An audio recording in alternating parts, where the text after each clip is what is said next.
থানায় হচ্ছে কালকে হচ্ছে আমি আপনার করেছিলাম, হিরো আলমের বিরুদ্ধে একটা অভিযোগ করেছি। সেই অভিযোগটা করি হচ্ছে সে আমাকে তার আর আমার অন্তরঙ্গ মুহূর্তের ভিডিওর কথা তো আগেই তার ভয়েস ভাইরাল হয়েছে এখান থেকে 4-5 মাস আগে। আর তার কাছে আমার কিছু একান্ত ভিডিও আছে, সেইগুলো সে আমাকে দেখিয়ে নানান সময় টাকা পয়সা নেয়। এরকম দিতে দিতে এক পর্যায়ে আমি আর পেরে উঠছি না, তখন আমি হচ্ছে তার বিরুদ্ধে একটা অভিযোগ করি। অভিযোগ করার পরে কালকে হচ্ছে অভিযোগটা আমি করার পরে উনি কালকে আমার সঙ্গে দেখা করে আপনার রেস্টুরেন্টে আমাকে হুমকি ধামকি দিয়ে পরে বুঝবারটা দিয়ে যে মামলাটা তুমি আগায়ও না, এই বলে ভালো কথা। ওনার সাথে আমার কথাবার্তা হয়েছে।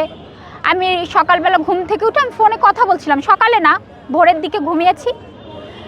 12টা 58 ওনার তো অনেক নায়িকা, তার ভিতরে একটা নায়িকা সে কয়টা ভিডিও পাঠিয়েছে।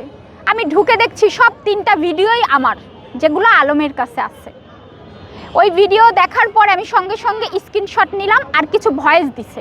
ওই ভয়েসগুলো আমি সঙ্গে সঙ্গে যে অফিসার আমার হচ্ছে আপনার সুমন মিয়া, ওই অফিসারকে আমি পাঠিয়ে দিলাম। পাঠিয়ে দিয়ে আমি কান্নাকাটি শুরু করলাম। উনি বলছে আমি দেখছি। তারপরে আমি ওনার সঙ্গে কথা বলে আপনাদেরকে জানালাম। তারপরে তো আমি এসছি, এখন ওনার নামে আবার আমি মামলা করব। আর বগুড়ার যে মামলাটা, ওনারা আমাকে অনেক অপমান করেছে। আমি নাকি শোনেন, আমি কোর্টে মামলা দিয়েছি। আমাদের কোর্ট থেকে হচ্ছে পিবিআই তদন্ত দিয়েছে। পিবিআই স্যার এত মাস ধরে তদন্ত করেছে, বগুড়ায় তদন্ত হয়েছে, ঢাকায় তদন্ত হয়েছে। তদন্ত রিপোর্ট স্যারের হাতে চলে গেছে, রবিবার কোর্টে পড়বে। আমি তারপরে ওই রিপোর্টটা আমি হাতে পাওয়ার পরে আপনাদের সঙ্গে বিস্তারিত যে আলম যে এই পর্যন্ত আমি যা বলেছি, আমিও বলছি, আলমও বলছে, এটা কিন্তু মিথ্যা ও বলছে। আসলে কি, আমি যে মামলাটা করেছি, একটা পিবিআই তদন্ত তো আর মিথ্যা হতে পারে না, তাই না? সেই রিপোর্টটা আপনারা দেখলে বুঝতে পারবেন যে আমি কতটা।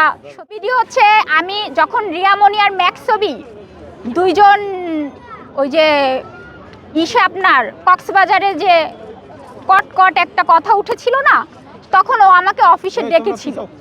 ওর যে ক্যামেরা সেট করা ছিল সেটা আমি জানি না। ওই সময় ও ভিডিও করছিল, করে আমার কাছে ও 20 লাখ টাকা আর ওই বগুড়ার মামলা উঠানোর কথা বলছিল। পরবর্তীতে আমি সাংবাদিকদের বলার পরে ও আমাকে বুঝায় বাজায় কসম টসম দিছে, এগুলো আমি কিছুই করব না। পরবর্তীতে তার সাথে তো আমি লিভিংয়ে ছিলাম, ভালোবাসার সম্পর্ক তার সাথে আমার। তার 2টা বেবি নষ্ট হয়েছে, আমি ভ্রূণ হত্যা মামলা দিয়েছি। ভালোবাসার মানুষকে তো মানুষ অনেক ভিডিও, আপনার ওয়াইফও তো আপনাকে ভিডিও পাঠাতেই পারে, বা ভিডিও কলে আপনাকে অনেক কিছু দেখাতেও পারে, কিন্তু সেটা নিয়ে তো আপনি ব্ল্যাকমেইলিং করতে পারেন না, প্রতিনিয়ত সেটা নিয়ে টাকা নিতে পারেন না। আবার সেইটা তো আপনার নায়িকার ফোনে দিতে পারেন না, সেই নায়িকা তো আবার আমাকে ব্ল্যাকমেইলিং করতে পারে না।